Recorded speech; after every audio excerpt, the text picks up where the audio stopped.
다들 안녕하세요. 프로토 91회차 토신 정보방 환급 인증합니다. 당첨금은 세후 금액인 거 알고 계시죠?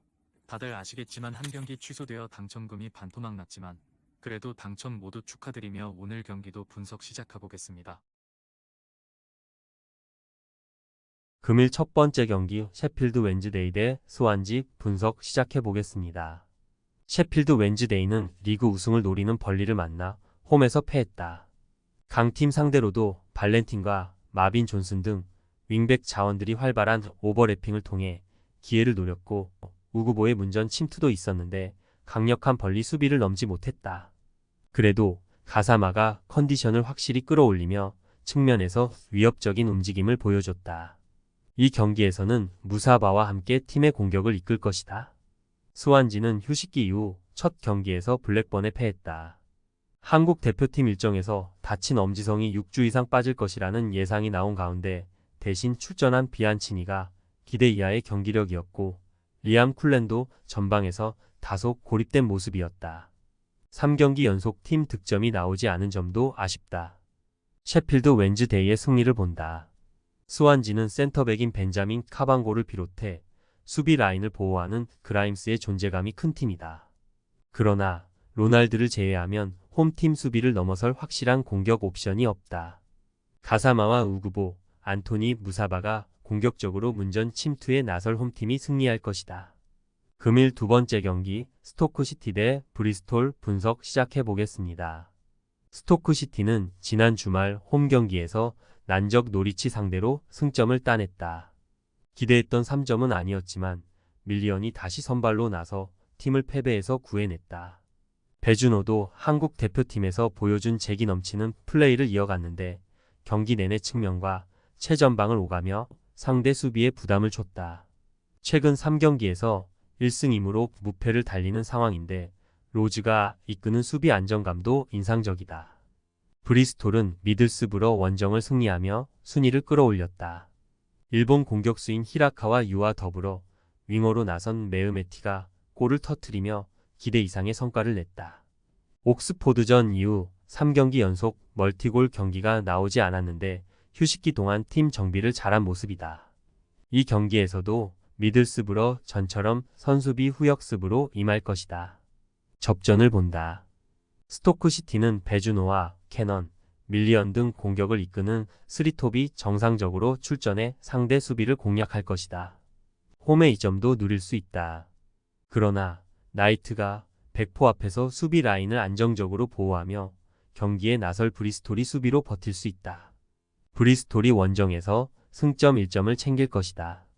금일 세 번째 경기 퀸즈파크 대 코번트리시티 분석 시작해보겠습니다. 퀸즈파크는 홈 연전 첫 경기를 패했다. 최하위권 팀 간의 맞대결이었는데 포츠머스를 잡지 못했다. 그로 인해 최하위로 추락했고 이 경기 승리가 간절하다. 할만한 상대를 만나 덤벨레와 일리아스 체어, 사이토 등 공격진이 골을 위해 적극적으로 임할 것이고 프레이가 공중볼 경합을 통해 이선의 기회를 전하려 할 것이다. 코번트리는 프레스턴 원정을 패하며 연패를 당했다. 예상을 깨고 닭공이 아닌 원정 버티기로 나섰는데 한 골을 극복하지 못했다. 때문에 순위가 떨어졌고 이 경기에서 승점 추가를 해야 한다.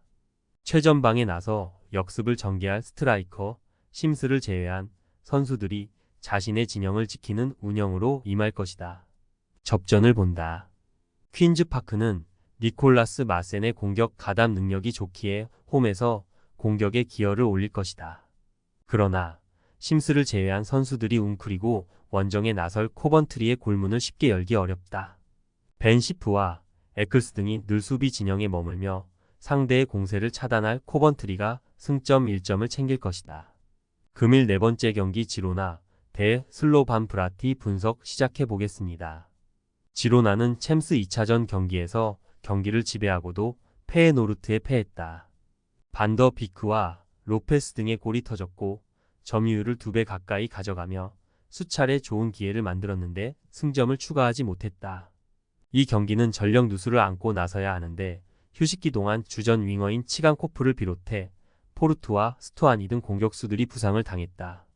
단주마와 브리안 힐 등이 공격을 이끌어야 한다.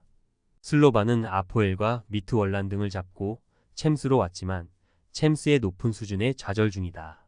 맨시티전은 그렇다 치더라도 해볼 만한 상대로 인식한 셀틱에도 5골을 내주며 패했다. 바르세이안과 스트렐레츠 등 자국 리그 최고의 공격진은 전체적인 팀의 부진 속에 찬스를 맞이하지 못했고 다닐로는 공격 전개를 책임지지 못했다. 지로나의 승리를 본다. 슬로반도 2패를 안고 있기에 난적 상대로 원정에서 승리를 위해 공격의 기여를 올릴 것이다. 그러나 라리가 최상위 볼란치인 앙헬 에레라를 중심으로 마르틴이 나설 지로나의 중원을 넘기 어렵다. 아벨 루이스가 최전방에서 상대 수비를 몰고 다니며 이선의 기회를 제공할 것이고 단주마와 아스프리아가 해결할 지로나가 승리할 것이다. 금일 5번째 경기 슈투름그라츠 대 스포르팅 분석 시작해 보겠습니다.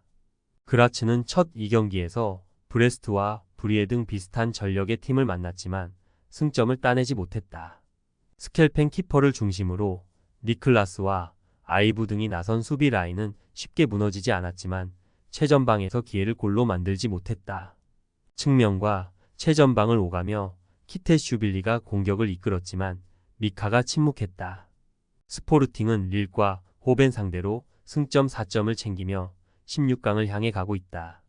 포르투와 벤피카, 브라가 등 다른 4강팀 상대로 우위를 보이며 포르투갈 리그 최고의 팀으로 군림 중인데 챔스에서도 좋은 경기력이 나오고 있다.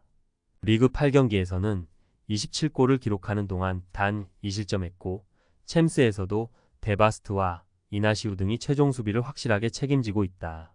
스포르팅의 승리를 본다. 홈에서 그라츠가 승점 추가를 위해 최선을 다하겠지만 전력차를 극복하긴 어렵다.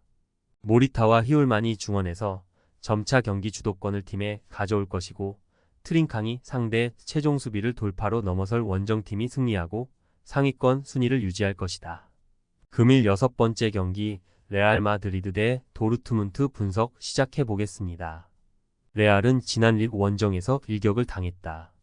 슈투트를 잡으며 기분 좋게 시작한 챔스였는데 디펜딩 챔프의 위용을 보여주지 못했다. 그러나 음바페가 부상으로 정상 플레잉 타임을 소화하지 못한 데다 호드리구가 빠졌음을 감안해야 한다. 이번 홈 경기에는 시즌 아웃된 풀백 카르바알을 제외한 선수들이 정상적으로 나설 수 있다. 도르트문트는 셀틱전 대승을 비롯해 2승으로 골득실에서 앞선 전체 1위다. 지난 시즌 레알에 패하며 준우승에 그쳤는데 이번 시즌 우승을 향해 달려가고 있다. 주말 경기에서는 장파울리 상대로 기라시의 골이 터지며 승리했고 이제 연승 도전에 나선다. 단 레알을 원정에서 만나는 일정이기에 수비에 치중하며 말렌과 기라시를 앞세운 역습으로 승부를 볼 것이다. 레알의 승리를 본다.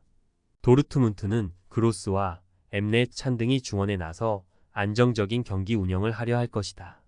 그러나 발베르데와 초우 아메니가 나설 레알 중원 상대로 90분을 버티긴 쉽지 않다.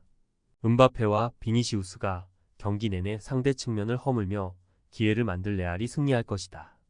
토신 최종 조합은 영상 아래 고정 댓글로 말 걸어주시면 토신 정보방에서 무료로 공유해드립니다.